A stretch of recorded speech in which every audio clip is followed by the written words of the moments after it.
Hey guys, welcome back to my channel vlogs with ಅಂತ. So ಇದೊಂದು breaking news ಆಗಿದೆ. So Bigg Boss season 10 ಇವಾಗ ಇನ್ನೇನು 8th ಬಂದರೆ, ಜಾನ್ವರಿ 8 ಬಂದರೆ 3 ತಿಂಗಳು ಕಂಪ್ಲೀಟ್ ಆಗುತ್ತೆ ಬಿಗ್ ಬಾಸ್ ಸ್ಟಾರ್ಟ್ ಆಗಿ.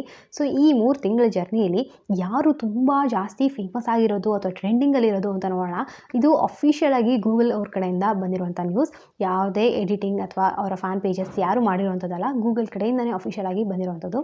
ಅಂದರೆ ಈ 3 ತಿಂಗಳಲ್ಲಿ ಯಾರನ್ನ ತುಂಬ ಜನ ಸರ್ಚ್ ಮಾಡಿದ್ದಾರೆ, ಅದು ನೆಗೆಟಿವಿಟಿ ಆಗಿರ್ಬೋದು ಅವ್ರ ಮೇಲೆ ಅಥವಾ ಪಾಸಿಟಿವಿಂದ ಆಗಿರ್ಬೋದು. ಬಟ್ ತುಂಬಾ ಟ್ರೆಂಡಿಂಗಲ್ಲಿ ಇರುವಂಥವ್ರು ಯಾರು ಅಂತ ನೋಡೋದು. ಸೊ ಇದು ಗೂಗಲ್ ಕಡೆಯಿಂದ ಬಂದಂಥ ಅಪ್ಡೇಟ್ಸ್ ಆಗಿರೋದ್ರಿಂದ ಸೊ ಟಾಪ್ 3 ಅಂದರೆ ಟಾಪ್ 4 ಬಿಟ್ಟಿದ್ದಾರೆ.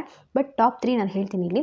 ಸೊ ನೋಡೋಣ ಇದೇ ಟಾಪ್ 3 ಏನಾದರೂ ಬಿಗ್ ಬಾಸಲ್ಲಿ ಕೂಡ ಟಾಪ್ 3 ಆಗ್ತಾರೋ ಏನು ಅಂತ ನೋಡಿ. ನೀವು ಕೂಡ ಗೆಸ್ ಮಾಡಿ, ನಿಮ್ಮ ಪ್ರಕಾರ ಯಾರು ಟಾಪ್ 1 ಇರಬೇಕು ಅಂತ ಕೂಡ ಕಮೆಂಟ್ ಸೆಕ್ಷನಲ್ಲಿ ಹೇಳೋದನ್ನ ಮರಿಬೇಡಿ.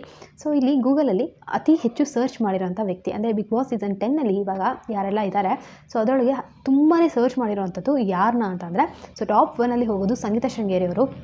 ತುಂಬಾ ಜಾಸ್ತಿ ಸರ್ಚಿಂಗಲ್ಲಿ ಇದ್ದಾರೆ ಅವರು. ಸೊ ಹೇಳ್ದಲ್ವಾ, ನೆಗೆಟಿವಿಟಿ ಆದರೂ ಆಗಿರಲಿ, ಪಾಸಿಟಿವಿಟಿ ಆದರೂ ಆಗಿರಲಿ, ಬಟ್ ತುಂಬಾ ಟ್ರೆಂಡಿಂಗಲ್ಲಿ ಇರುವಂಥ ವ್ಯಕ್ತಿ ಸಂಗೀತ ಅವರು. ನಾವು ಇನ್ಸ್ಟಾಗ್ರಾಮಲ್ಲಾದರೂ ನೋಡ್ಬೋದು, ಟ್ವಿಟರಲ್ಲಾದರೂ ನೋಡ್ಬೋದು, ಅಥವಾ ಯೂಟ್ಯೂಬಲ್ಲಾದರೂ ನೋಡ್ಬೋದು. ತುಂಬ ಕಡೆ ಅವರ ಹೆಸರು ಹರಿದಾಡ್ತಾನೆ ಇದೆ. ಜನಕ್ಕೆ ಇಷ್ಟ ಆಗ್ಬೋದು, ಇಷ್ಟ ಆಗಿರ್ಬೋದು, ಬಟ್ ಎಲ್ಲರ ಕಮೆಂಟ್ ಸೆಕ್ಷನ್ಸ್ ಕೂಡ ಅಷ್ಟೇ ತುಂಬ ಜನ ಸಂಗೀತ ಅವ್ರನ್ನ ಮೆನ್ಷನ್ ಮಾಡಿರ್ತಾರೆ ಇಲ್ಲಿ. ಸೊ 36% ಸಂಗೀತ ಅವರು ಟಾಪ್ 1 ಇದ್ದಾರೆ ಅಂತ ಹೇಳ್ಬೋದು. ಸೊ ಟಾಪ್ 2 ಅಲ್ಲಿ ಯಾರಿದ್ದಾರೆ ಅಂತ ನೋಡೋದಾದರೆ ಡ್ರೋನ್ ಪ್ರತಾಪ್ ಅವರು. ಸೊ ಡ್ರೋನ್ ಪ್ರತಾಪ್ ಅವರು ಕೂಡ ಅಷ್ಟೇ, ಮುಂಚೆ ಈ 3 ತಿಂಗಳ ಹಿಂದೆ ಡ್ರೋನ್ ಪ್ರತಾಪ್ ಅವ್ರ ಕಂಡ್ರೆ ಯಾರಿಗೂ ಇಷ್ಟ ಆಗ್ತಿರಲಿಲ್ಲ. ಬಟ್ ಇವಾಗ ಎಲ್ಲರ ಮನೆ ಮಗ ಥರ ಡ್ರೋನ್ ಪ್ರತಾಪ್ ಅವರು ಆಗಿದ್ದಾರೆ ಅಂತ ಹೇಳ್ಬೋದು. ತುಂಬ ಜನ ಇಷ್ಟಪಡ್ತಾರೆ ಅವ್ರನ್ನ. ಅವ್ರ ಹಿಂದೆ ಏನೇ ಆಗಿರಲಿ ಅದನ್ನೆಲ್ಲ ಮರೆತು ಬಿಗ್ ಬಾಸ್ ಮೇಲೆ ಅವ್ರು ಹೇಗಿದ್ದಾರೆ, ಅವರ ವ್ಯಕ್ತಿತ್ವನ ತುಂಬ ಜನ ಇಷ್ಟಪಟ್ಟಿದ್ದಾರೆ. ಸೊ 26%ಇಂದ ಡ್ರೋನ್ ಪ್ರತಾಪ್ ಅವರು ಸೆಕೆಂಡ್ ಪ್ಲೇಸಲ್ಲಿದ್ದಾರೆ ಗೂಗಲಲ್ಲಿ, ತುಂಬ ಸರ್ಚ್ ಆಗಿರೋದ್ರೊಳಗೆ ಅಂತ ಹೇಳ್ಬೋದು. ಸೊ ಟಾಪ್ 3 ವಿಲನ್ ಅಂತ ಅನಿಸ್ಕೊಂಡ್ರೂ ಪರವಾಗಿಲ್ಲ, ಬಟ್ ಅವರ ವ್ಯಕ್ತಿತ್ವದಿಂದಲೇ ಅವರು ಫೇಮಸ್ ಆಗಿರುವಂಥ ವಿನಯ್ ಗೌಡ ಅವರು ಟಾಪ್ 3ಯಲ್ಲಿದ್ದಾರೆ.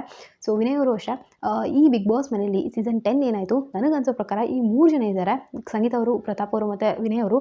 ಇವ್ರು 3 ಜನದ ಕಾಂಟ್ರಿಬ್ಯೂಷನ್ ತುಂಬಾ ಇದೆ ಮನೆಗೆ ಅಂತ ಹೇಳ್ಬೋದು. ಯಾಕಂದರೆ ಸೀಸನ್ 10 ಅಂದ ತಕ್ಷಣ ಪಟ್ಟಂತ ನೆನಪಾಗೋದು ಇವ್ರು 3 ಜನ. ಅದು ಜನಕ್ಕೆ ಇಷ್ಟ ಆಗ್ಬೋದು, ಇಷ್ಟ ಆಗಲಿರ್ಬೋದು, ಬಟ್ ತುಂಬಾ ಫೇಮಸ್ ಆಗಿದ್ದಾರೆ. ಮತ್ತು ಎಲ್ಲ ಒಂದು ಪ್ರೋಮೋ ಆಗಿರ್ಬೋದು ಅಥವಾ ಎಪಿಸೋಡ್ಸೇ ನೋಡ್ಬೋದು, 90% ಇವ್ರ ಮೇಲೆ ಇರುತ್ತೆ ಎಪಿಸೋಡ್ಸು. ಆಮೇಲೆ ನಿಜವಾಗ್ಲೂ ಬೇರೆಯವರೆಲ್ಲ ಒಂದು ಸ್ವಲ್ಪ ಸೈಡ್ ಕ್ಯಾರೆಕ್ಟರ್ಸ್ ಥರನೇ ಇಲ್ಲಿ ಇನ್ಕ್ಲೂಡ್ ಆಗ್ತಿರೋದು, ಬಟ್ ಇವರು ಮಾತ್ರ ತುಂಬಾ ಸ್ಕ್ರೀನ್ ಸ್ಪೇಸ್ ತೊಗೊಂಡಿದ್ದಾರೆ. ಸೊ ಟಾಪ್ 3ಯಲ್ಲಿ ವಿನಯ್ ಗೌಡ ಅವ್ರು ಕೂಡ ಇರ್ತಾರೆ. ಸೊ ತುಂಬಾ ಜನ ಇಷ್ಟಪಟ್ಟು ವಿನಯ್ ಗೌಡ ಅವ್ರನ್ನ, ಸೊ 22%ಇಂದ ವಿನಯ್ ಗೌಡ ಅವರು ಟಾಪ್ 3 ಪ್ಲೇಸ್ನ ತೊಗೊಂಡಿದ್ದಾರೆ ಅಂತ ಹೇಳ್ಬೋದು. ಸೊ ನಿಮಗೆ ಅನಿಸುತ್ತೆ ಇದೇ 3 ಜನನು ಬಿಗ್ ಬಾಸ್ ಸೀಸನ್ 10ನಲ್ಲಿ ಟಾಪ್ 3ಯಲ್ಲಿ ಬರೋವಂಥ ಚಾನ್ಸಸ್ ಇದೆಯಾ? ನನಗಂತೂ ನಿಜವಾಗ್ಲೂ ಅನಿಸುತ್ತೆ ಇವರೇ 3 ಜನ ಬರ್ಬೋದು ಅಂತ. ಯಾಕಂದರೆ ಹೊರಗಡೆ ಇರೋ ಫ್ಯಾನ್ ಬೇಸ್ ನೋಡ್ಬೋದು, ಅಥವಾ ಒಳಗಡೆ ಅವರ ಆ್ಯಕ್ಟಿವಿಟೀಸ್ ಕೂಡ ಅಷ್ಟೇ. 3 ಜನನು ಗೇಮ್ಸ್ ಅಂತ ಬಂದಾಗೂ ತುಂಬಾ ಚೆನ್ನಾಗಿದ್ದಾರೆ, ಮನೇಲಿ ಆ್ಯಕ್ಟಿವ್ ಆಗೂ ಇದ್ದಾರೆ. ಅದು ಜಗಳನೇ ಆಗಿರಲಿ ಅಥವಾ ಮಜಾ ಮಾಡೋದೇ ಆಗಿರಲಿ, ತುಂಬ 3 ಜನನು ಇದ್ದಾರೆ ಇವಾಗ ಆ್ಯಕ್ಟಿವ್ ಆಗಿದ್ದಾರೆ ಅಂತ ಹೇಳ್ಬೋದು. 3 ಜನದಲ್ಲೂ ಚೇಂಜಸ್ ತುಂಬಾ ಇದೆ. ಸ್ಟಾರ್ಟಿಂಗಲ್ಲಿ ಬಂದಂಥದ್ದಕ್ಕೂ ಇವಾಗಿರೋಂಥದ್ದಕ್ಕೂ ತುಂಬಾ ಚೇಂಜಸ್ ಇದೆ.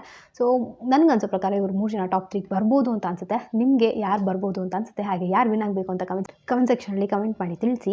ಸೊ ನಾನು ಮತ್ತೆ ಹೊಸ ವಿಡಿಯೋದಲ್ಲಿ ಸಿಗ್ತೀನಿ. ಬಿಗ್ ಬಾಸ್ನ ಲೈವ್ ಅಪ್ಡೇಟ್ಸ್ಗಾಗಿ ನನ್ನ ಚಾನಲ್ನ ಸಬ್ಸ್ಕ್ರೈಬ್ ಮಾಡ್ಕೊಂಡು ಪಕ್ಕದಲ್ಲಿರುವಂಥ ಬೆಲ್ ಐಕಾನ್ನ ಕೂಡ ಕ್ಲಿಕ್ ಮಾಡಿ. ಸೊ ನಾನು ಯಾವುದೇ ವಿಡಿಯೋ ಹಾಕಿದ್ರೆ ನಿಮಗೆ ಫಸ್ಟ್ ನೋಟಿಫಿಕೇಶನ್ ಬರುತ್ತೆ.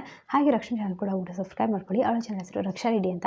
ಡೈಲಿ ವೀಡಿಯೋಸ್ ಆಗ್ತಿರ್ತಾಳೆ, ನಿಮ್ಮೆಲ್ಲರಿಗೂ ಖಂಡಿತವಾಗ್ಲೂ ಇಷ್ಟ ಆಗೋದು. ಸೊ ಮತ್ತೆ ಹೊಸ ವಿಡಿಯೋದಲ್ಲಿ ಸಿಗ್ತೀನಿ. Till then take care, by.